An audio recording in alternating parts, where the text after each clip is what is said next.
this session on data portability and interoperability in digital ecosystems from a BRICS perspective. My name is Nicolas Zingales. I'm a professor here at the Law School of FGV. And we have a fantastic lineup of speakers connected from all over the world.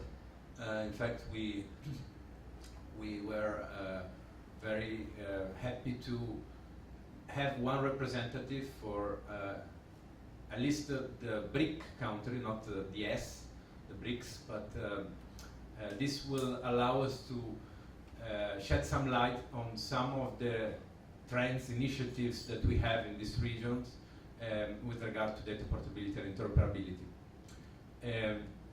I also want to explain what we mean, before we start, what we mean by digital ecosystem, because this is something that we've been working on here at FGV, especially from a competition policy perspective, but it has also broader implications for data governance and platform responsibilities more generally. And so the idea with digital ecosystem is that we have a group of players that are not hierarchically controlled by ecosystem sponsor or orchestrator, as we call it. We call it orchestrator because it is the entity that attracts all the others and determines the rules according to which the value is generated within this group of economic interactions.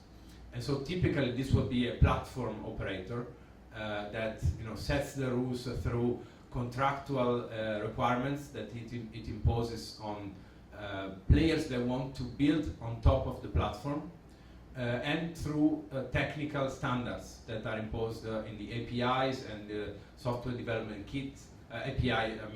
Application program interfaces, which are basically the instructions that are used for applications to connect to the platforms and interoperate. So in this setting, the ecosystem orchestrator has an interest in attracting as many players as possible that can offer value to consumers. But it also shapes the way in which value is created.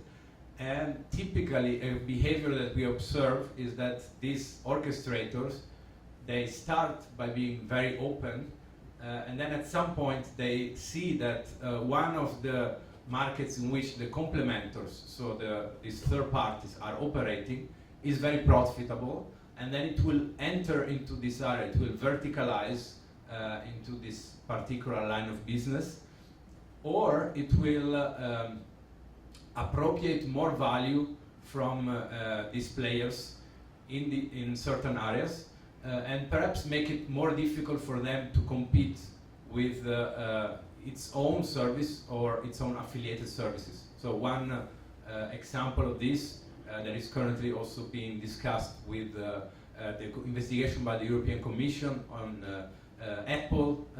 We have Spotify that made a complaint because Spotify has to pay 30% fee to Apple for the iPhone users that want to connect to Spotify. So as you know, you can only currently pay within the app by using the Apple Pay system, and Apple takes a cut of 30%. So that way, Spotify is saying that it's difficult to compete with Apple Music because Apple Music doesn't pay the 30%. So this is the setting.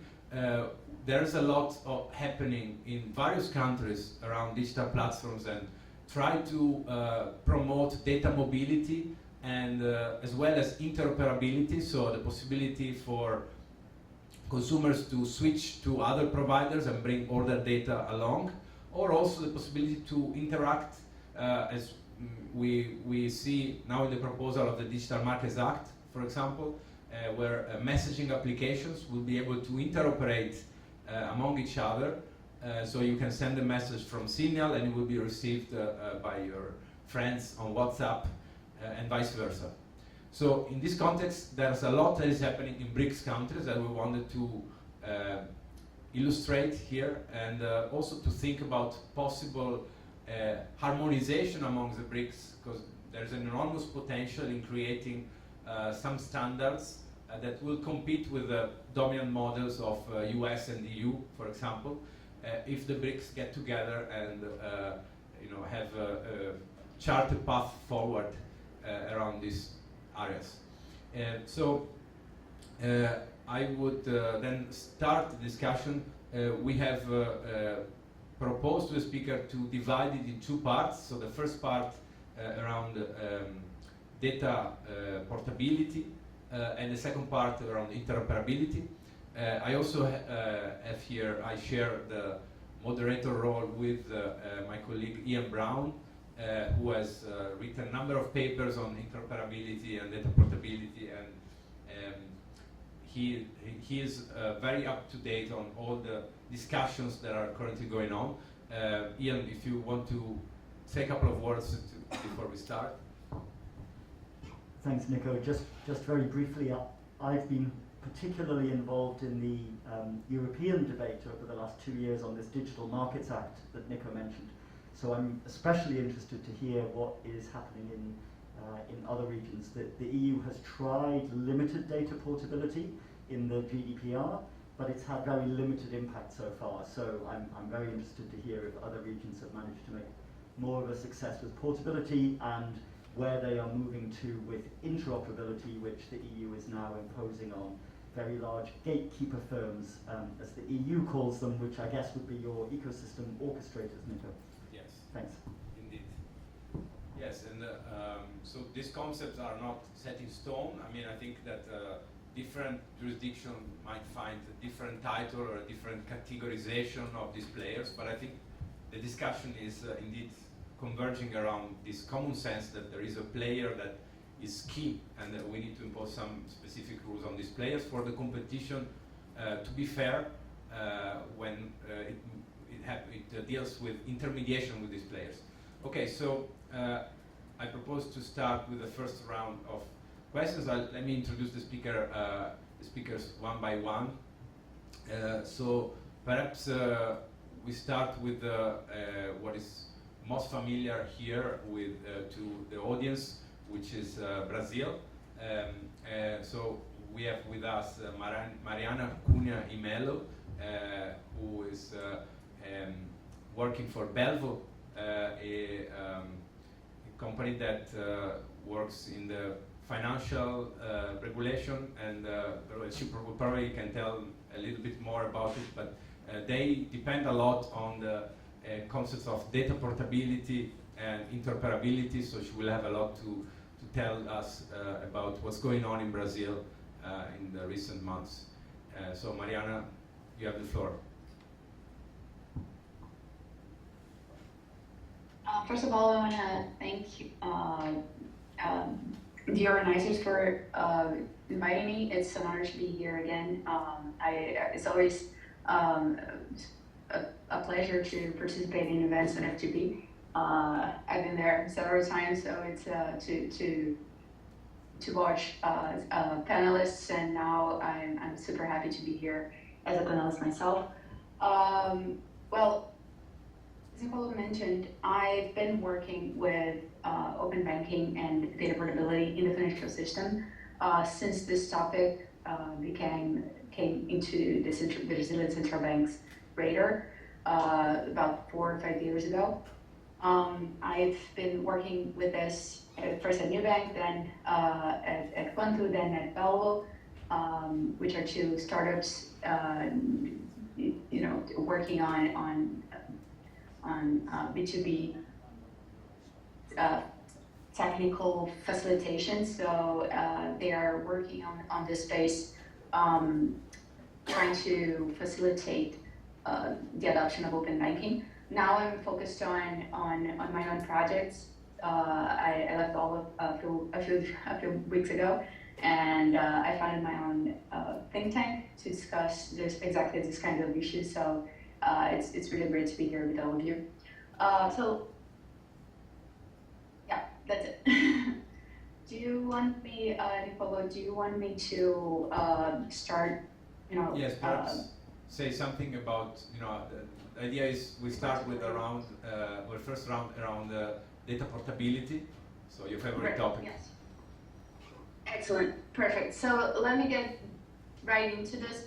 So when I'm going to talk about portability, I think it's important to highlight what I believe is the most crucial importance of this concept, which is to recognize that all of us as data owners, we have the right to bring our personal data wherever we believe we will get a better value from our data. And this has, many meanings. I'm not going to overextend about this, but I think it's critical for us to keep that in mind at all times. And I like to structure this discussion around two main pillars, which is policy and technology, which is, I think, has a lot to do with the structure of this panel around portability and interoperability. But one thing that I think it's really important to state right out of the gate is that those are two very much separate things, and they don't have to be solved at the same time. First, because there may be instances where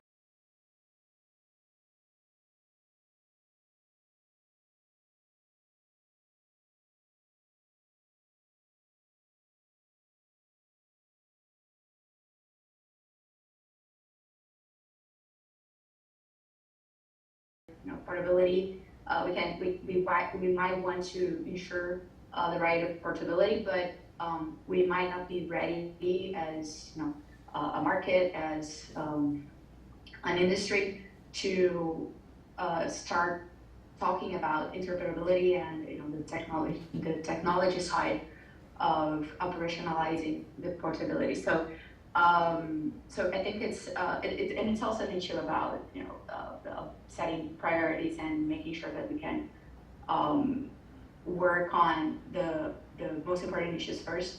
So I think it's important for us to make those two topics separate. So about policy, it's all about regulation and work of policymakers. Pose many important questions like, is there a mandate? What is the goal of that mandate? What is the public policy goal of that mandate? Is it to protect privacy? Is it to reduce the barrier of entry to a regulated market? And I think this is important because we shouldn't get too much. Sometimes we might lose track of what is actually that we want to accomplish. We want to bring more players to the market. We want to bring more players to an ecosystem, which is whichever is the goal here. To whom, to do what, in what circumstances, in what time frame, and for what purpose, right?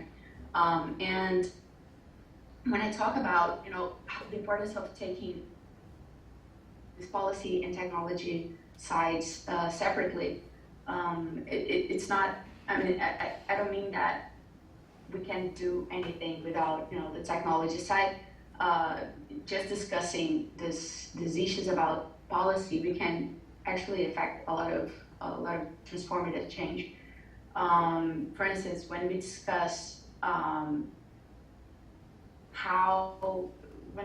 who can ask for data portability, who can ask for access and share data with other players, there is an issue about delegation, for instance, that I find very, very much interesting, which is how can we allow third parties to exercise this right on our behalf, which can, of course, open possibilities for much of the innovation in the space.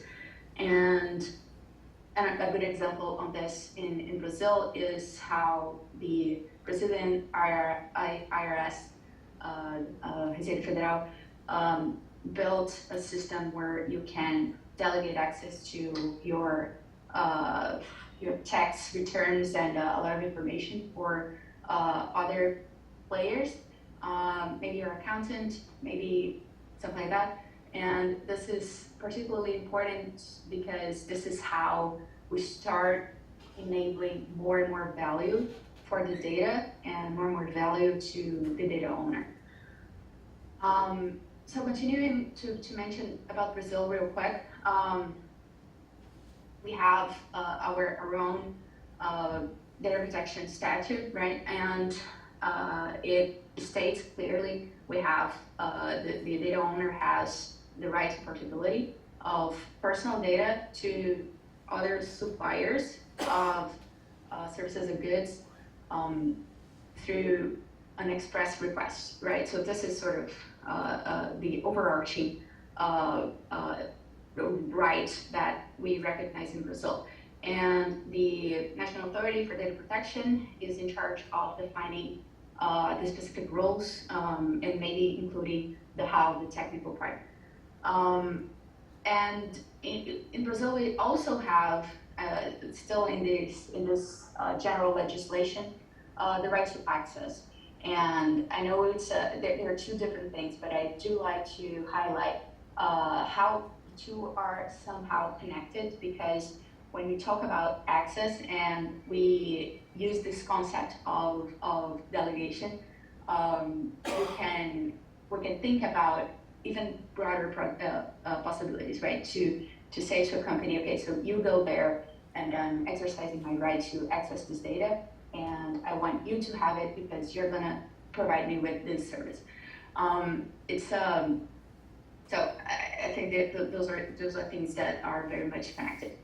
And more specifically in Brazil, we also have some subsectors that are starting to discuss portability in a more concrete way, and including the technical side, the technical part, the interoperability part, which is especially true for finance, for financial services and insurance. So we have this discussion about open banking in Brazil. Has a scope of data and services, but let's focus on data. The central bank has mandated the largest banks to implement dedicated interfaces to allow customers to share their data with other players, and also define the how.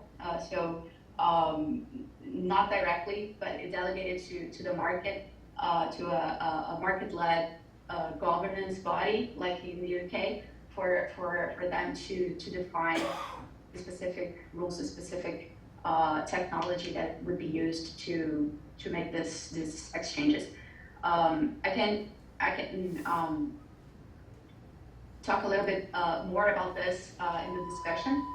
We can double click on this, but one thing that I find very, very interesting about open banking, this will be my last comment, I swear, is that the mandate, it reaches only the biggest banks, right, for data. But the central bank determined that a reciprocity rule should be in place. So any other regulated entity can access these dedicated interfaces, those APIs. But in order to do so, they themselves have to implement APIs to allow access to the data as well. So what the central bank did there is to break the prisoner dilemma on sharing financial data, because I haven't known one bank in Brazil that wouldn't benefit from a better flow of information, of course, upon customer request. But to be the first one to do it would make no economic sense. So when the central bank mandated the biggest banks to implement the interfaces, it broke the prisoner dilemma, because now we have a big enough pool of data that other players want to join this ecosystem, and therefore open even more and make even more, even bigger this pool of data that customers can use to get better deals, get better services. Perfect. and banks can use as well. Thank you. That's a very good characterization of what's happening. So just to clarify, I think, yes, at the beginning we talked about digital ecosystem by focusing on platforms, but of course the banking ecosystem is a very important one in itself. There are other areas where we can stimulate open ecosystems. For example, I don't know, insurance, health, there are several other areas. one interesting point is that the big platforms, the big ecosystem orchestrators, let's say the GAFAM, they are potentially able to enter all of these sectors. So one of the, it's interesting to wonder what we should do with regard to their entry, for example, in open banking. So in Brazil, there is this reciprocity obligation.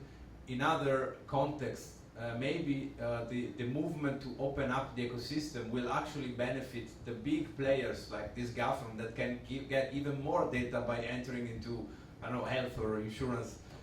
So it's interesting to note also that the Data Act, the proposed Data Act that was introduced a couple of months ago in Europe, has a specific restriction with regard to these gatekeepers, as I call it, they cannot benefit from portability. So it's another thing to ponder about the future of data portability in the BRICS or in any model that we want to build.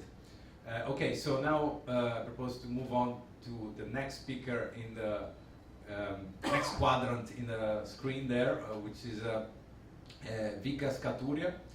So Vikas Katuria is well, a friend and a former colleague from Tilburg University. Now he's at BML Munjal Law School as an assistant professor or associate professor, Vikas, you correct me if I'm wrong. And we're very much looking forward to hear about the framework in India. I know that he's been working for a number of years on this topic.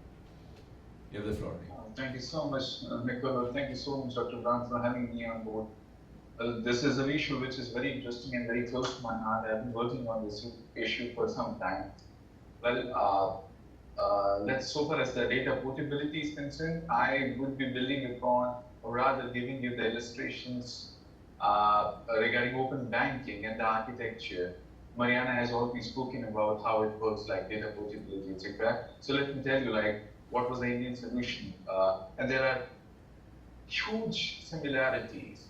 So far as the standardization of APIs is concerned, I was listening to Mariana that the sectoral regulator, the central bank perhaps took the lead in standardization to break the prisoner dilemma, right? I never thought of that, like putting it in those terms, but yes, it happened the same in India as well.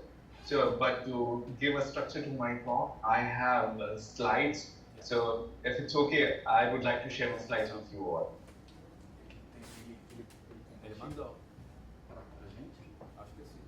Ah, no, ok. Pode compartilhar a tela? Ah, tá. You can share the screen, so, yeah. Is it okay? Can you see my screen? Yes. Yeah. Yeah, it's not the presentation mode, if you want to put... Yeah, I'm gonna do it now. Is it fine? Yes. Okay, it's in the presentation mode.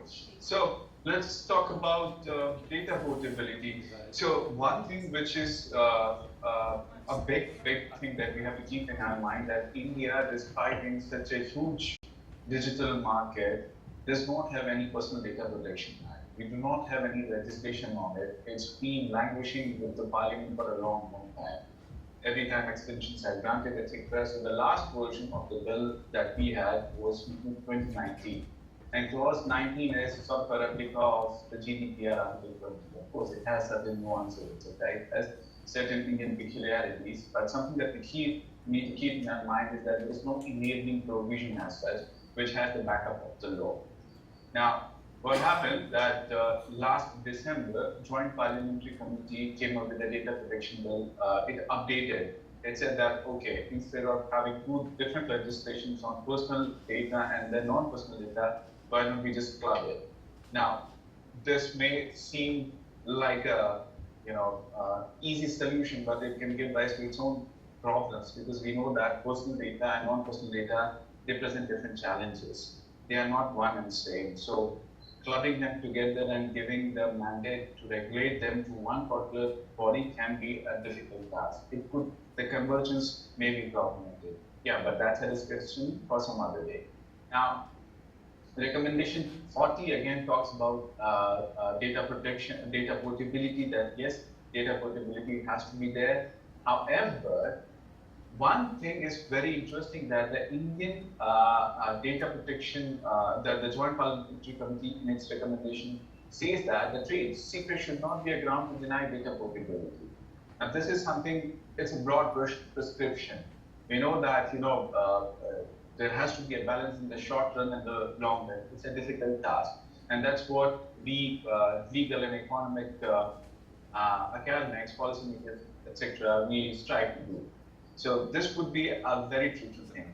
Now, as you know, by now that we do not have any data portability provision as such, yet we have one architecture. Mariana was mentioning about the open banking in Brazil.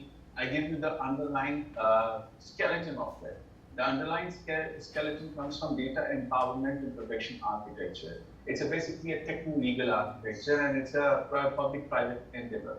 Why I call it a techno-legal architecture? Because there is technology behind it, in the sense that APIs, codes, etc., they have been standardized so that people can share data with each other.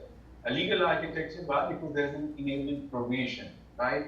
The the central bank, has mandated that different banks can come on board and then they can share their data with each other, right? So how it works is that this data is a model where an intermediary sits between different data users and data providers. It's basically a consent dashboard. You can see your data that you share with people. Maybe it's your healthcare data, you have shared it with your insurance provider, you have shared it with your hospital, with your dentist, etc. You can see all this data at one place. And not only is it a dashboard, you can give your consent to this dashboard. So this is very interesting. In the next slide, I have the picture. I'll show you that how it is very interesting, how it's very different from the UK, open banking model.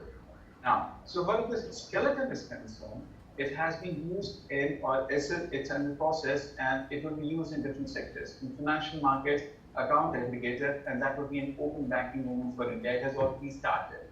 Now, the second use could be open credit and enabled network. Say, for example, I file my GST, I file my taxations, I pay my insurance money, etc. I'm a good citizen, but I do not have any assets to back my loan request. And you know that inclusion in the financial market is very important for developing countries, BRICS, etc. We can keep debating whether China and Russia, they are developing countries or not, but India surely is to a certain extent, or at least certain sectors still are. Now, if you provide inclusion in the financial market, taking loan would become easy, right? And that would lead to personal and the collective development of the society. Now, even if I do not have any asset to back up my loan request, I can show through the data with the tax department, with the insurance department, with the health department, that I have been paying up my loans.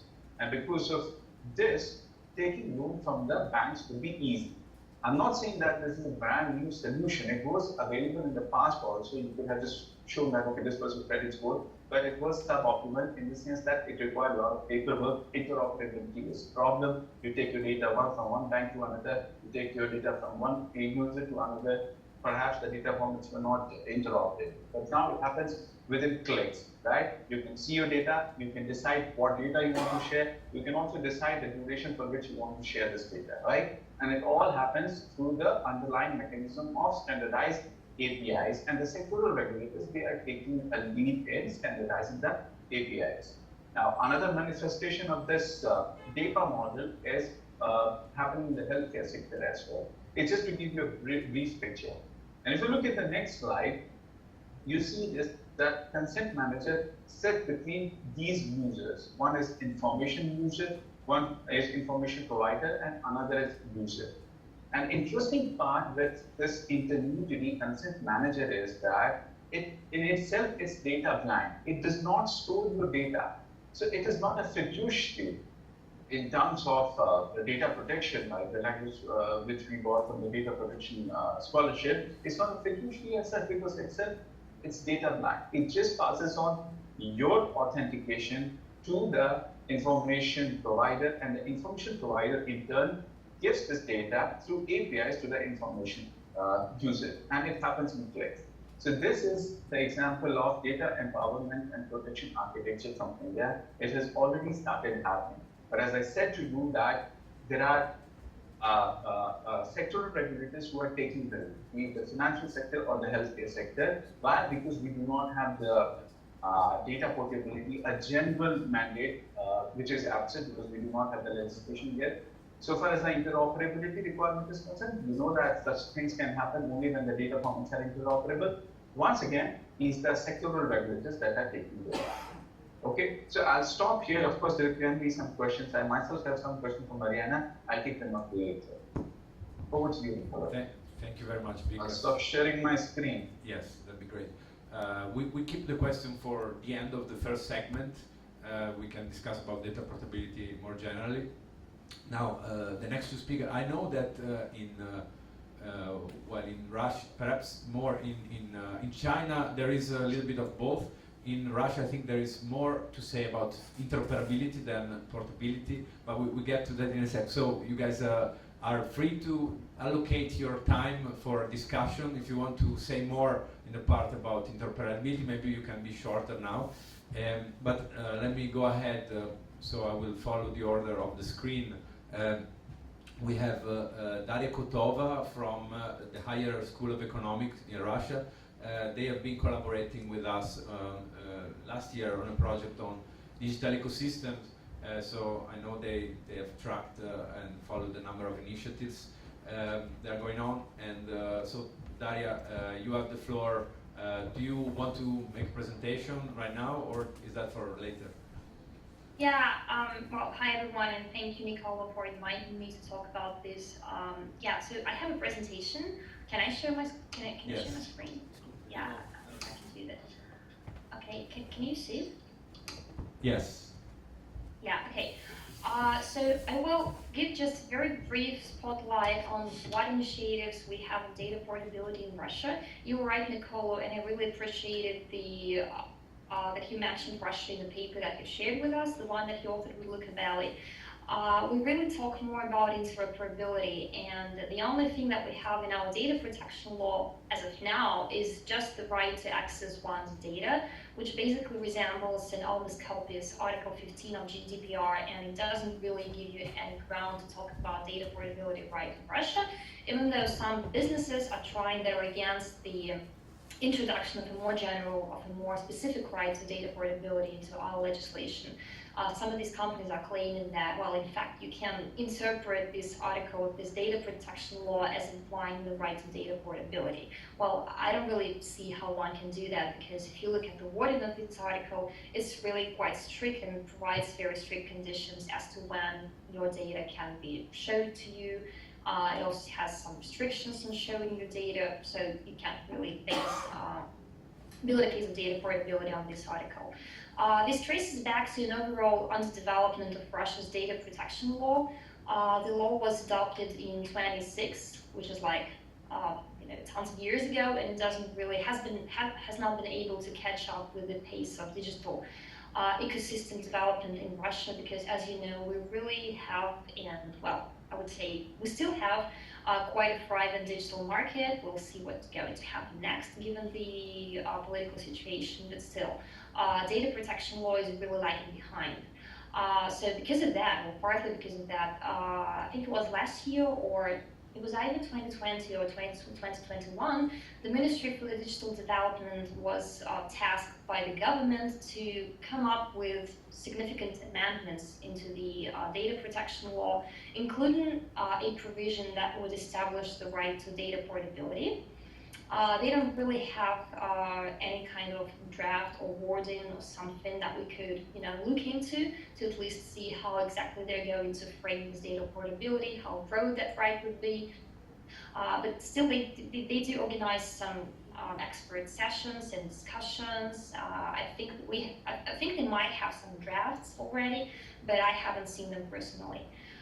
And just as a side note, just to give you the kind of broader idea of how exactly they want to reform the data, whole data discussion in Russia, this draft law also introduces, well, I mean, that's what they say, would introduce rules on anonymizing personal data, because currently in our law we don't a strict distinction between personal data and non-personal data, hence problems with the turnover of big data. We have quite a big market for big data in Russia. No one knows how to deal with it. We just really don't have any kind of legislation. So what they want to do, in addition to data portability, they want to establish rules on how to anonymize personal data, to be able to create with the help of the market, with the help of the business, to create what they call a competitive data market, I guess, like via data brokers or something. So kind of to bridge into this data portability discussion with data interoperability, and I think I want to do it in this part of the presentation to kind of give, again, a broader idea of what's happening in Russia. In 2021, Russia's central bank has published a report on digital ecosystems, and it's not surprising, at least for us in Russia, that it was the digital bank that actually proposed some really critical changes to the way digital ecosystems are being governed in Russia. Because if you look at the Russian digital ecosystem market, you would see that many of the biggest digital ecosystems that we have here, like Sber or Tinkoff, they are all centered around big banks, financial institutions, financial organizations. So they did not appear, they didn't emerge, for instance, like Yandex around the search engine. They initially were just banks. So basically, the first business was fintech, and then it was just starting to grow, and hence you have a bank as an orchestrator of a big ecosystem. So, well, this report is really good, and again, Nicole, you mentioned it in your paper, and it is by far, it is my opinion and the opinion of many experts, that this is perhaps the most influential and really high-quality policy document on this whole digital market regulation in Russia. And the bottom line, like the main idea that they have been pushing for, both in their report and afterwards in expert discussions and in their public speeches, is to promote an open model of a digital ecosystem via a set of instruments, including open APIs, data portability right that they also want to introduce into data protection regulation, and horizontal and vertical interoperability. What they say is that open data, that's how they call this whole open APIs thing and common standards. This open data is needed to avoid what they call a purely technical opening up of the dominant ecosystem. What they mean by purely technical is that you just have, for instance, competition law, and you establish rules for openness and fairness and those principles of non-discrimination. Well, this is nice, but what are the chances that an ecosystem is going to follow these fairness principles? So what they push for is very strict obligation and regulatory obligation for the dominant ecosystems to be open, and that's mandatory. So you do this by introducing open APIs, you do this by accepting common standards for data sharing and information sharing that are developed with the help of the government, with the help of the market. And, well, this sounds like a really nice and ambitious idea, but, well, first of all, it has been regarded and is still being regarded as way too far going, both by the businesses and by other regulators, like the competition authorities or the Ministry of Economic Development. That's the first reason for this whole thing has been kind of slowed down, while the second reason is apparently what's happening in the country now, because apparently the government's line is to deregulate and not to regulate, at least for the time being. I think I will stop here with data portability. Perfect. Thank you very much. Yeah. Right on time. So I think it's interesting to point out at the end that there is this intention to not focus purely on the technical side of data portability, but also ensure that there is openness that goes beyond the technical standards.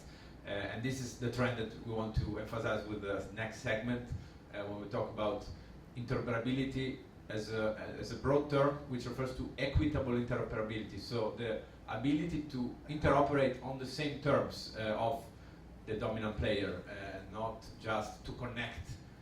So with that, before we get into that session, last but not least, we have our colleague from China, Kai Jia.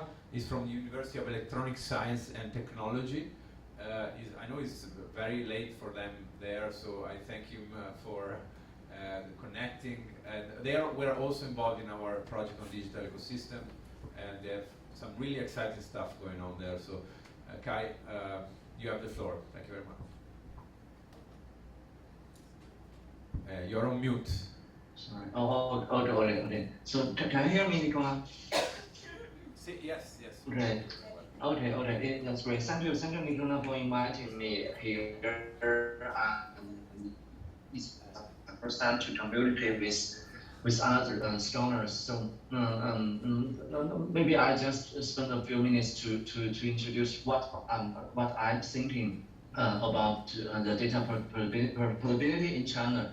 So actually, in 22 last year, so the personal information protection law has already been passed, and the clause 14.5 has already been established the so-called data portability, the right of data portability in China. So it's written that this data processor should provide ways for users to transfer personal information if requested by the user, if requested by the users. But what I want to focus is not on the enforcement of the law of the personal information protection law. But what I want to establish is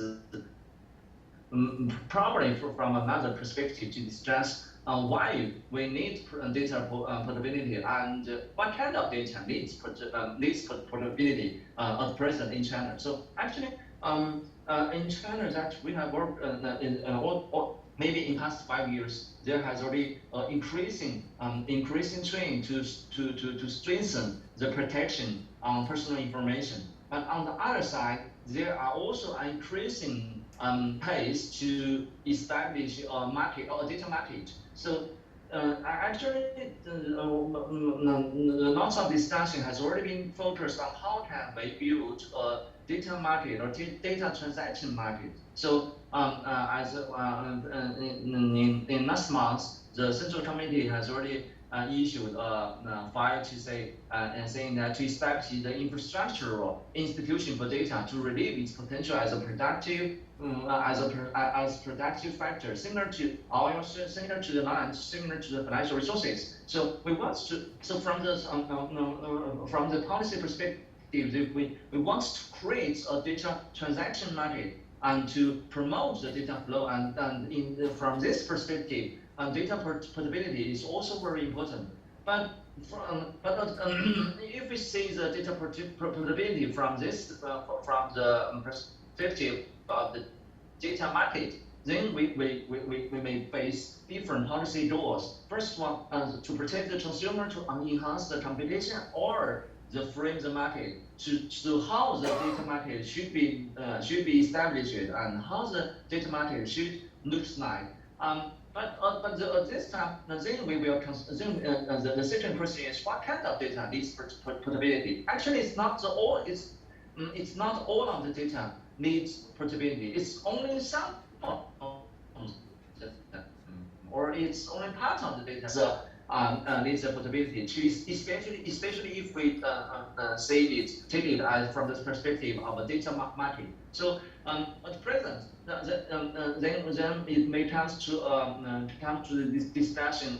What is the data infrastructure? So for some of the data, from the identity data, the credit data, the financial data, or or we can also collect it with the digital currency. So digital currency. So how you are using, or how what is your credit, or what is your financial information.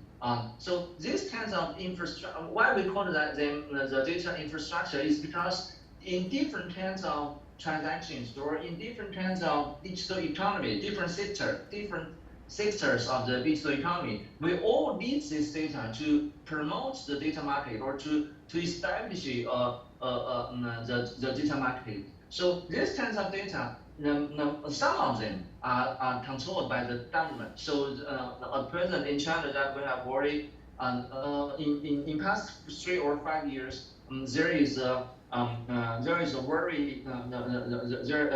very increasing pace to require the government to open their data, so open government or open data from the government side. But gradually, we haven't moved to that pace. But gradually, we have to. There are more and more people are requiring that the platforms needs to open some of the data to the society, especially to open the platform data to the government, or to merge the data from the on the platform and the government. But what kinds of data are required from the are required to open from the perspective of platform? It's all about this data infrastructure, the payment service, the identity data, the public service data, the credit data. So it's not from this perspective, it's not the user data that is also from the perspective of the personal information protection. No. It's about the user data. It's about the social network, about your music, your hobbies. It's about these things. But from another perspective, if we see it from the perspective of data market, it's some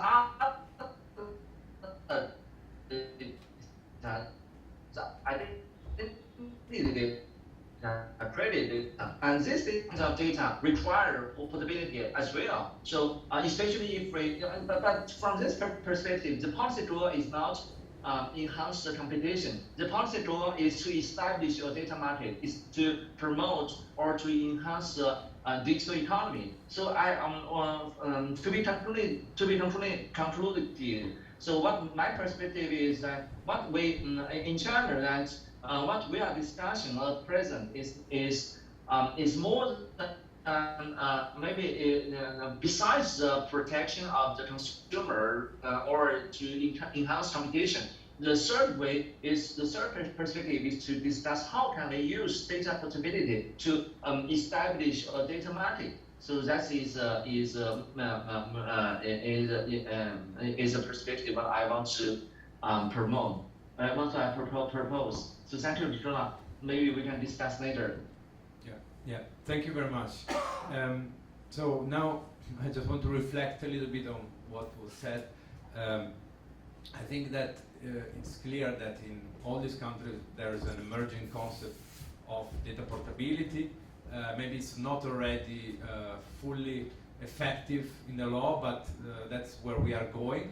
And so it seems that a new generation of services is emerging that will guarantee a more effective implementation of this, which is the intermediaries that Vikas referred to, but that is also applicable to other contexts. So the financial regulation context in Brazil, maybe this concept of open ecosystem that the bank in Russia was pointing to, and in the context of China, it seems to me that perhaps there is also the need for this player to be kind of fiduciary in the relationship with government.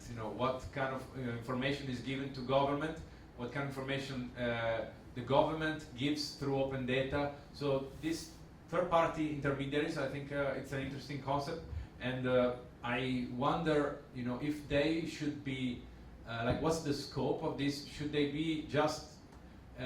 Is it better to have them just creating an interface and allowing the flow of information and not storing any data, as was put in the model of India, or perhaps like China, like it would be effectively creating data markets, so where people actually store their data. So this is perhaps something to consider going forward. Of course, there's all sorts of limitations, and we'll be also interested in what are the limitations. For example, Daria mentioned, the right to access. It has some limitations. I think this would be important before we move on to the next session to understand what are the limits of data portability here. Vika said trade secret cannot be a ground for refusal as such. I guess third-party rights that are involved in the data can be raised as a defense, saying I cannot give you the whole data because some is of other people too. So maybe if you can say something about that, that would be interesting. Ian, do you also want to raise another question? I'm also interested as you talk about interoperability, in understanding where you see the differences, the limits between portability and interoperability, because clearly there's a point at which they slightly shade into each other. The EU is trying in its Digital Markets Act to require real-time data interoperability, so that would be me as a data subject. I should be able to not just say, you know, to Nico's firm, give me the data you had about me in the past. I should be able to say, I want all the data you have about me right now that I can share in real time with other companies. And in some ways, open banking is, you know, this is the theme of open banking in Brazil, in the UK and elsewhere. And I wonder where you would say, okay, you could look at that as real-time data portability, but here are some things which only interoperability would cover. You know, what's the real unique stuff that interoperability brings beyond real-time data sharing? Thanks. So that's interesting points. If there's any question from the floor about data portability, this is the moment. Otherwise, we keep it for later on interoperability. Okay, so if you guys want to react on this before we move to the other segment, you have an opportunity to respond. Please quickly so that we still keep the time for the second segment. Marianne, yes. Thank you. That's I really love the question about interoperability and what are the implications that I really want to highlight is this is when we talk about interoperability. To me, we have this big issue, this big trade-off between lowering the cost of integration, right? Because once you establish a standard that enables a computational system to talk to the other, the cost for any player to connect with one player or n number of players is relatively low if the way to connect is the same for all of them, right? And thus you have an interoperability between the whole market. But there is the flip side of this is you may create a standard that is so strict that you cannot actually evolve this capabilities and evolve this everything that you can do with the data, which data is included, and etc. In a way that it really freezes innovation and the things that you can do with that, right? You have to make everybody update the standard, update all the systems so that you can add a new functionality.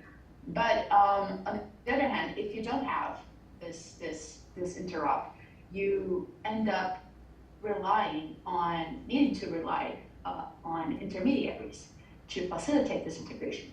So this whole thing about whether we are working on interoperability, it's not just about, to me, it's not just about access to real-time data, but also how open this and how easy it is for new players to actually connect and actually start retrieving data and offering services.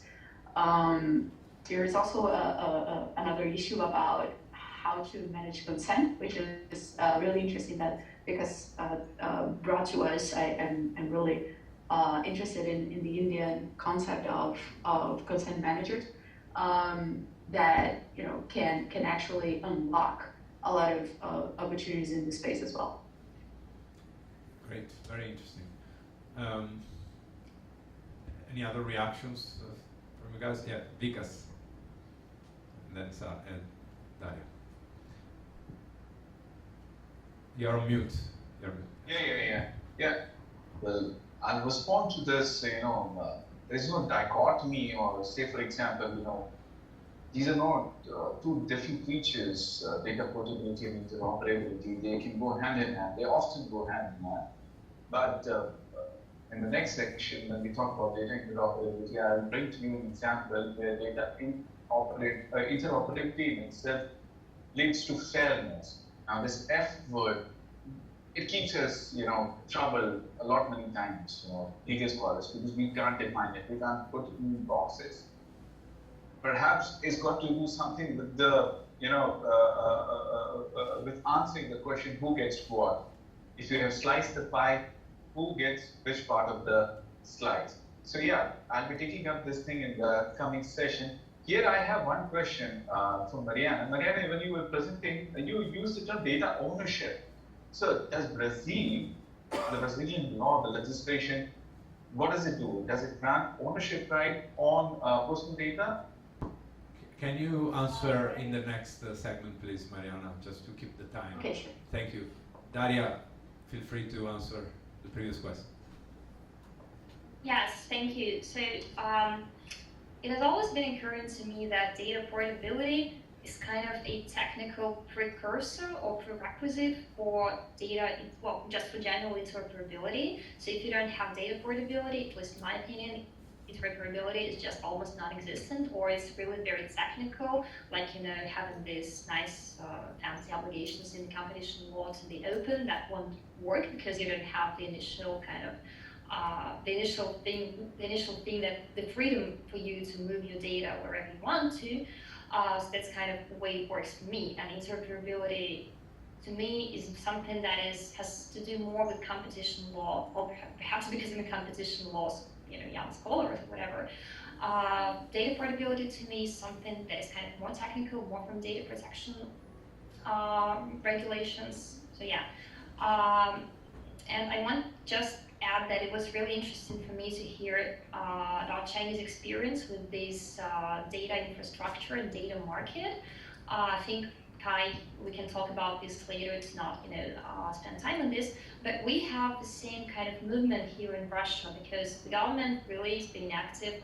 They have their own GovTech platforms, and they really store lots of data that the companies might want to, to have.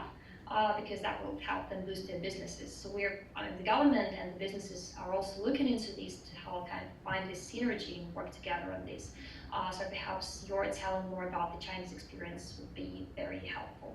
Thank you. Fantastic. Yeah, this is an ongoing conversation, so we can dive deeper into these topics, perhaps on another occasion. I now would like to switch to the second segment. So let's talk more about the specific interoperability initiatives. And as I mentioned at the beginning, not just interoperability in a technical sense, but also things like non-discrimination, non-exclusivities. So things about being able to be treated equally on the platform or on the gatekeeper services. And please keep it within 3 to 4 minutes maximum, so that we can have some space also for final comments that we have scheduled here. So let's start again from Mariana. You can also use it to answer the previous question. Yes, of course. To begin with, we have this concept of ownership from the person that that information regards. And this is actually one of the big reasons and legal foundations of open banking in Brazil. The Brazilian central bank, borrowed this concept of ownership to justify why banks should be mandated to actually facilitate the access to this data.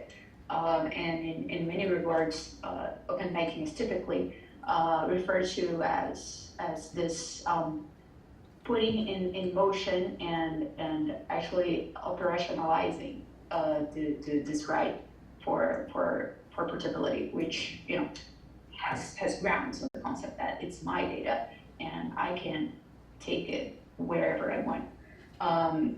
Which is interesting because there's also, of course, a big argument towards competition, but you know, there's also this aspect around privacy. So thinking about the technical, I mean, I do wanna focus a little bit on the technical side. I'll just comment real quick from a policy perspective around interoperability. There is in the financial system regulation, there is this mandate for interoperability in several places in the regulation, not just around open banking. There is a big push from the central bank to make the payments infrastructure interoperable. So there are mandates that are imposed against the card networks to make it so that it's easier for a card issuer or a card acquirer to switch from one network to the other. I should say that this hasn't been really proven much fruitful yet, but it's clear that the central bank has this concern in mind, and also from a governance point of view, as Inclui was mentioning, this mandate for the card networks to treat any member of the network equally, right? And this has been really an issue for in many regards, because sometimes it's harder for a fintech, a newcomer to enter MasterCard or Visa network and start offering services. So the central bank has been trying to adequate this. And regarding the technical side, I'm also going to continue on this aspect and the example from the central bank. Wait, continue please in 30 seconds. If you can, yes. Yeah, in 30 seconds, yeah. Of course. We can talk about open banking later. So the central bank took the step of creating infrastructure for payments that is truly interoperable, because it can be any bank can connect and send money to any account. So it is one standard. So it is one protocol that every bank uses and can share, can send money and data to each other. So this is sort of the approach we've been seeing the central bank, which is super interesting, and we can talk more about open banking in the discussion if you want. Yeah, thank you. This shows that sometimes the best way to create interoperability is for the government to actually build the platform that allows people to interconnect on an equal basis. So thank you very much. Now, I think the second in line was Vikas earlier, so let's continue the same order. Vikas, you have the floor again to talk about interoperability. I guess you still have some slides that you want to use, right? Yeah, please, go ahead. But I have 3 minutes also, so I have to keep that in mind. Challenging. Yeah. So please let me know when I overshoot the time. So, ladies and gentlemen, I'm bringing you one specific example of interoperability from India, Open Network for Digital Commerce. So this is ONDC in the short form. What is it? Now, this is sort of a platform of platforms. Now, ONDC is based on open source methodology using open specification, open network protocols. So that means everything has been standardized. So what would be the effect of it? And please keep it in mind, this ONDC is just specific to the e-commerce sector. There can be some political reasons behind it, but we do not have much time to elaborate upon it. So ONDC would be a platform of platforms. As soon as a person, say for example, manufacturer puts her product on, say for example, Amazon, it would automatically feature on the bigger platform, which is called ONDC. So this would be in the nature of a digital public good, a global public good, public digital infrastructure. Because through APIs, through standardized APIs, standardized iteration, standardized payment system, it would be difficult. It would rather be impossible for a particular platform to exclude members. It would be impossible for a platform such as Amazon to exclude a manufacturer, downgrade it in its ranking, take its data, or for that matter, devote it from its platform, which was usual allegation against big tech companies, especially like when we're talking about the e-commerce sector, Amazon. Now, point is, what does it do? It breaks the platform-centric digital commerce model. This is something which is directly related to competition. If you think in terms of competition, when what is the reason that I go to Amazon to start my search if I have to buy a new mobile phone or a new pair of shoes? Indirect indicators, right? So if you have a platform of platforms, sort of horizontal interoperability, you break into it. Okay, so it sounds very good. Competition increases. It is also equitable in the sense that, Nicola, you were giving the example of Spotify case 30%, etc., right? So now when we have a platform of platform sorts, you are not bound to pay Amazon 30% or 20% for onboarding. Okay, so it gives you the size or a slice of the pie. It ensures fairness, and that's equity. When you were perhaps talking about, this is perhaps you were referring to when we're talking about interoperability, seeing interoperability through the standpoint of equity. Now, to my mind, in my research, I think India is the only country that is experimenting with global public good or public digital infrastructure in order to regulate the digital sector, digital market, e-commerce in general. So long ago, we saw that for lawyers, law was code. Okay. Later on, it became that right? Who could decide on the copyright, etc., etc. And now we are in the realm when code has become regulation. Through coding, through making standardized APIs, through having global public good, we are trying to regulate that digital market. Here in India, I have just brought to you the example of e-commerce sector, but perhaps it can be taken to other sectors as well. All right. Social media, the Digital Market Act has already brought in horizontal interoperability, perhaps search engine also. But you see, the devil is in the detail. We also need to talk about innovation, etc. In this short time, we do not have much scope to discuss all the points. So now over to you, Nicola. Thank you very much. This is fascinating. I want to organize a longer workshop to discuss this more in detail. But now, unfortunately, we are constrained. So I move to the next speaker in order, which is Daria.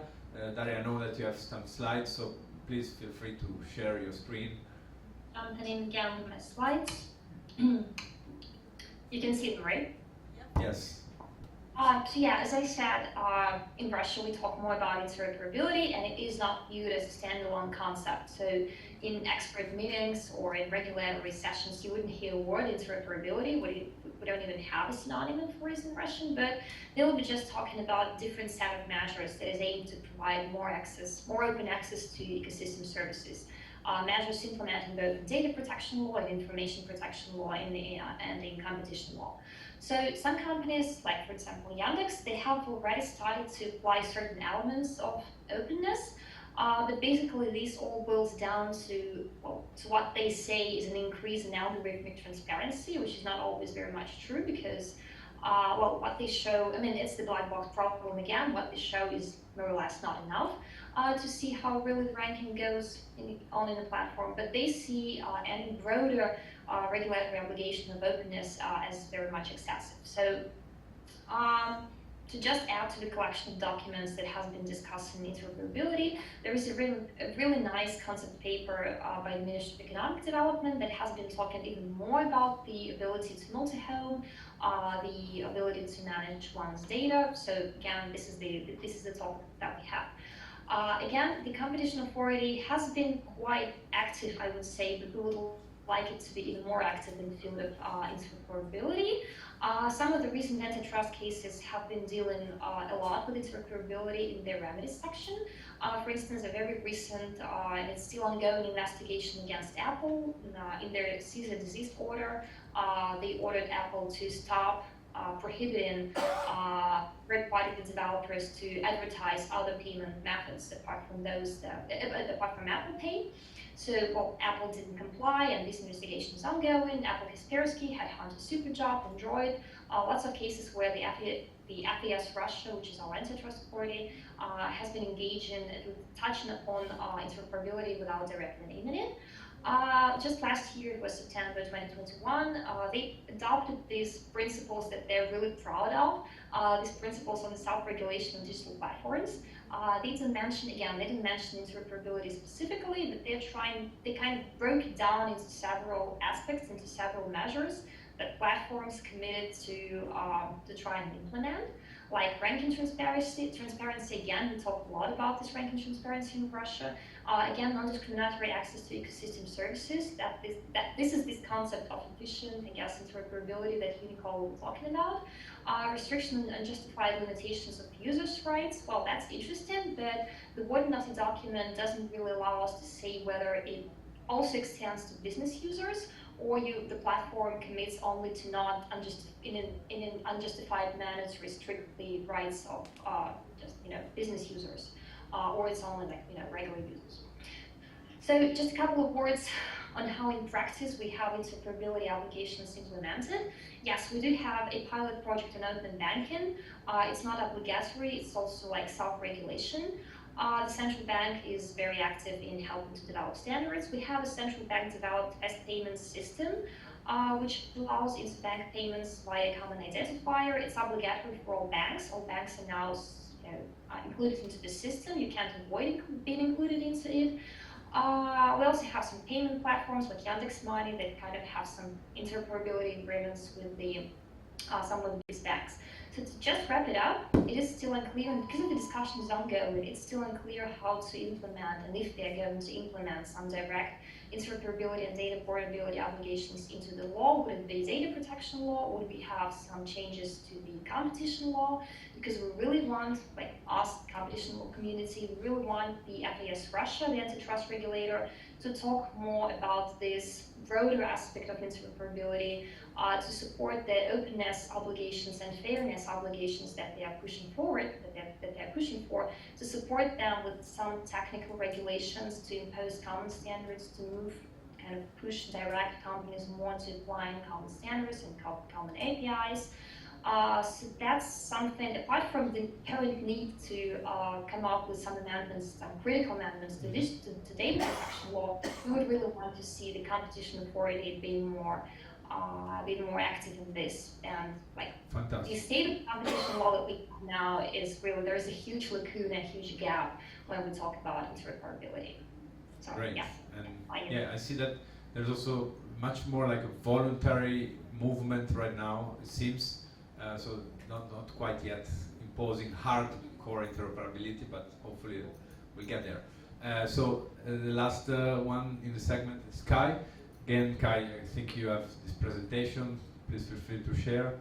Again, please, the time when we hear the beep is 30 seconds to finish.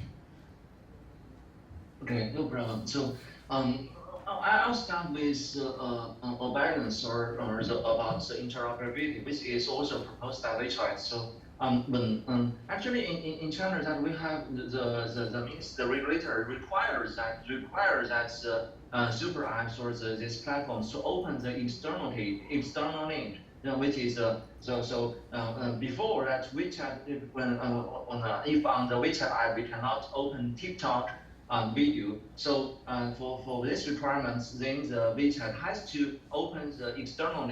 So WeChat has to allow the users to open the TikTok link. So this is a requirement. But for this requirement, there is a balance or the conflicts from the perspective of WeChat, which is also be considered as an ecosystem. So it has to, on one side, the policy goal is to enhance the competition. So interoperability, then we can open the barrier, lower the barrier of the closed ecosystem. But on the other side, so which I say propose that this is also a question of security. So if it opens the external link, so everything can be sent to the WeChat system. So there will be some chaos. So there will be some other criminal links or some other links be sent into the WeChat system. So this this is also another perspective to consider the interoperability. So if we open this ecosystem, there will be more channels, so there will be more things needs to concern. So this is also a balanced discussion from the perspective of platforms. And the others, but a more critical question that is maybe is concerning the two questions. So why we need interoperability and for whom? So it's also about the external link requirements. So from basically this is from between these two large ecosystems, WeChat and TikTok. So what indeed we do is we need to open the TikTok link on WeChat, but TikTok doesn't. But what TikTok really needs is the social relation on the WeChat. So TikTok cannot get the social relation of the users, but WeChat has a social relation. So actually, what TikTok needs or what TikTok wants is the social relation data on WeChat ecosystem. But only open the externally cannot help them. Cannot help them to get the social relation data. So actually, it's for this policy rule, it's to open. It's not to open the API for the competitor, but open the service for the consumers. So this is just to improve the service, improve the quality of the service to on the WeChat system. But on the other hand, so this proposed question is what indeed is the goal of interoperability. So for the interoperability, the policy rule will always think that it will enhance the competition, but actually only to require the WeChat to open its ecosystem cannot help the competition. The competition is still blocked by the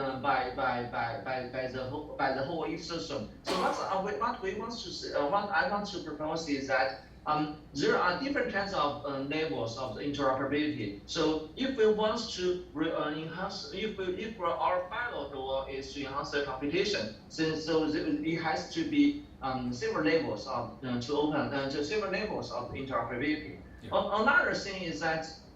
Maybe it's we discussed. I have already discussed with Nicola and with Daryl about Didi and AMAP. So about the ride-hailing system. So after Didi is put offline in China, so AMAP AMAP quickly became the second largest ride-hailing platform. But the business model of AMAP is different from Didi. So it's not a platform; it's a platform of the platform. So AMAP actually works as the works as the intermediaries between different ride-hailing platforms. So from this perspective, the platform, the AMAP works like an API. The AMAP works like works like an API to promote the interoperability. So it's more open than compared with Didi. It's more open, and in this way, the competition in the ride-hailing markets has already been enhanced. So thank you, Kai. Can you sum it up in a tweet? In a tweet, just the final sentence. So that's already been the whole thing. So oh, perfect. Amazing. So I think your presentation nicely sums up some of the challenges. One is that you say, we need to understand what's the final goal. So if it's to just enhance competition as such, without regard for other goals, you might sacrifice security. In fact, privacy, security are some of the issues that are raised as a limitation to interoperability. Also, the need for several layers. Perhaps there's the identity layer, the payment, open network, commerce. So these are indeed things that we need to consider. And also you point out how sometimes it's not enough just to have interoperability. So the other way around from what we were saying before, we were saying that data portability is not enough, we need interoperability, but also interoperability is not enough. We need, for example, in the case of TikTok, access to the social graph, portability of the social graph. And that's a very interesting way to show that everything is connected. So given that we are out of time, but I asked 10 minutes more to the organizers, I wanted to wrap up and by having a presentation about a project which is trying to basically map out all the data governance initiatives and show us, what can be done, what are the different models, and I think it fits well with what we're discussing here in this panel, which is, let's try to see what are the models, and maybe if we can adopt a common interoperable way of going forward amongst the BRICS, this would have an enormous potential in comparison to the dominant models that we see today. So let's see what Carolina Rossini, who is the head of the DataSphere initiative, tells us about this initiative. So you can. That's fine. Thank you so much, and thank everybody here. I know the worst should be between you and lunch, so thank you for staying with us so long at coffee break. And hi everybody, it's such a pleasure and privilege to have been here listening and learning from you all and all the work you do in the BRICS countries. So I'm Carolina Rossini, I'm the co-founder of the DataSphere initiative. 15 years ago I was a professor here at FGV, and now I also teach at Boston University Law School. And I think a lot of what I did through my life, working in telco, intellectual property, internet, and really brought me to the data governance space, right? It's such a foundational base for everything we do today. And some of you use the word of data infrastructure, but I also like to think about the expression data has infrastructure, right, for our society. But one thing I have to confess before entering some of my final remarks, to really wrap up in 5 minutes, is that when we talk to companies and players in this space, they don't know, they themselves don't know how much data they have. Where's the data that they have, right? For example, if you talk to biopharmaceuticals who work with real world data, right, from patients and coming from wearables, et cetera, to see how a certain treatment impacts a certain patient, the data sets are completely siloed even within the companies. So it's interesting to think, and if you think about governments, right, when I was coming here, Thiago Moraes from ANDP, we were discussing the interoperability issues within governments. Even within governments, different institutions and organizations, they themselves have their data and data sets in silo, right? So I like a lot from one slide of our colleague from China saying for what and for who and how, right? I think those are crucial questions for us to think about data governance and interoperability and portability within this more general data governance concept. And that's why I want to bring the concept that we decided to define the data sphere, right? It's a purposeful name of organization that we are finalizing their cooperation as a nonprofit. So the data sphere for us is the ecosystem, there is your word there, Ian, your word actually, encompassing all types of data and the complex dynamics between data, human groups, and norms. We purposefully left out the technology, the technical infrastructure out, because in our opinion nowadays that should not matter, especially if we want to enable data flow. Of course, with some frictions, right? Interoperability and portability, they do need to have some frictions, and you guys mentioned some of them. The idea of consent, right, that Mariana brought, the idea of rights that Nicolo brought. So how do we think? And I think it's very important to approach this problem through this holistic concept, because it really provides a perspective shift to govern data for the benefit of all and not just a few, right? And when I think about data, I don't only think about personal data, I also think about non-personal data, which actually makes the most of data out there nowadays, right? And if we think about data norms in human groups, we need to think about what interoperability and portability, which of course are different concepts, as you guys explained well, mean for each of those. Because if we miss one of them, things don't work. So it doesn't matter if you have a mandate for interoperability or perhaps a platform that a government provides for interoperability if there is no consent, right? Because the companies or even the governments should not be able to use them because you will conflict with privacy laws. So thinking holistically, you can actually think of the various layers, and one of you, and I like a lot the word layers, you think about the software layer, right? You think about the apps layer, you think about the people's layer, you think about all those layers to really decide and figure out what you need for interoperability and portability. One of the things we are doing that Nicolo mentioned, we have a couple of reports that are already in our website that I hope really helps. Whenever I'm not the head, but I am the co-founder of the DataSphere initiative. Whenever I help create a new organization, I like to understand how is the sector, right? So one of our reports is a mapping of over 250 organizations working on the space of data governance. So you will not find the folks working on privacy there, for example, but you will find the folks working in privacy that actually understood how privacy connects with data governance more generally, so forth and so on, right?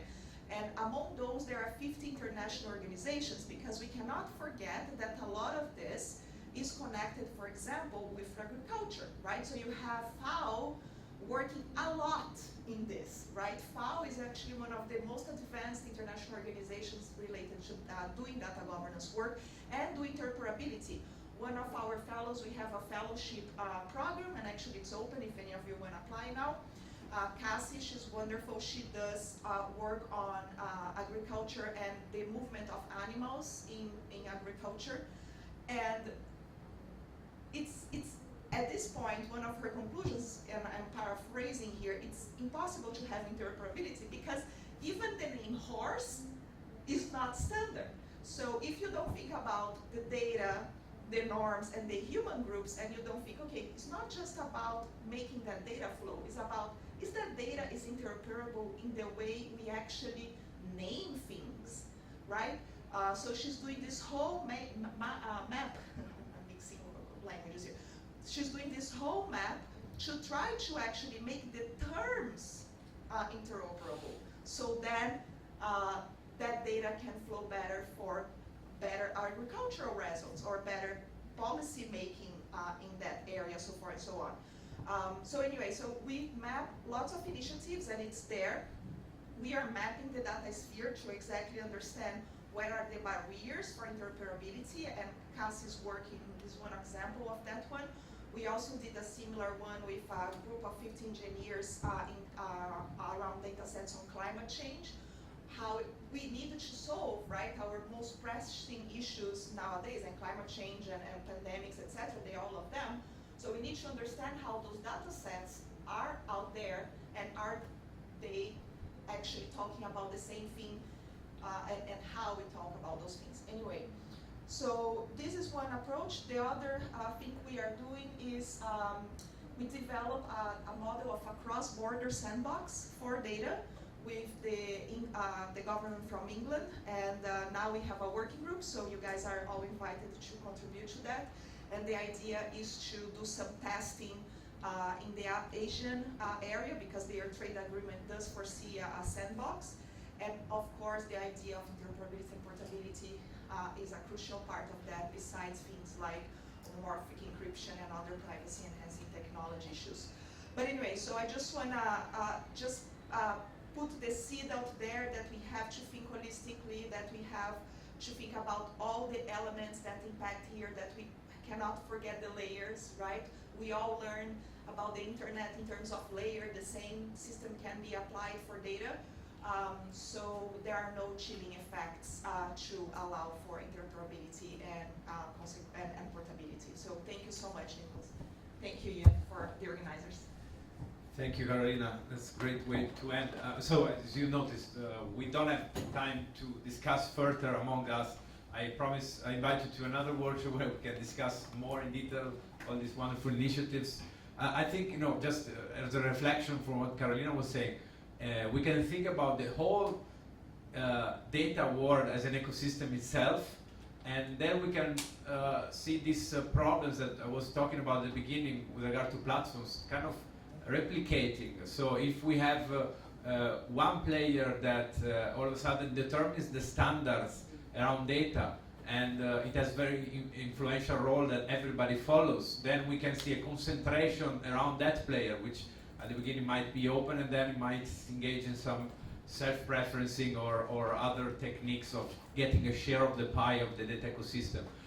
So I think that's how we need to think, like big going forward, about how to make that ecosystem better, and all these initiatives tell us something also with regard to that. This was very interesting. I thank you very much, and I hope, yes, we continue the conversation soon. So that session is over. Thank you. Thank you. Bye-bye. Thank you. Bye. A good evening. Thank you so much. It was a pleasure. Bye.